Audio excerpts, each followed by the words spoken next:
Valentine's ડેના પ્રસંગે જ્યાં મોટા ભાગે લોકો ઉજવણીમાં વ્યસ્ત રહે છે અને ઘણીવાર અનાવશ્યક ખર્ચ પણ કરે છે, ત્યાં દ્વારા એક માનવીય અને પ્રેરણાદાયક પહેલ કરવામાં આવી છે.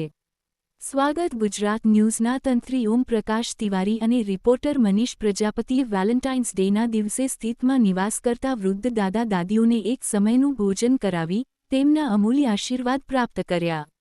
આ પહેલ માત્ર સેવા નહીં, પરંતુ સાચા અર્થમાં પ્રેમ અને સંવેદનાની અભિવ્યક્તિ છે. આવા પુણ્યકાર્ય દ્વારા સમાજમાં સકારાત્મક સંદેશ ફેલાય છે કે પ્રેમદિન માત્ર ઉજવણી માટે નહીં, પરંતુ જરૂરિયાતમંદ લોકો સાથે સમય વિતાવવા અને તેમને માન આપવાનો અવસર પણ છે. આપ પણ આવી માનવીય સેવાઓ દ્વારા દાદા દાદીના આશીર્વાદ મેળવી વેલેન્ટાઇન્સને સાચા અર્થમાં અર્થપૂર્ણ બનાવી શકો છો.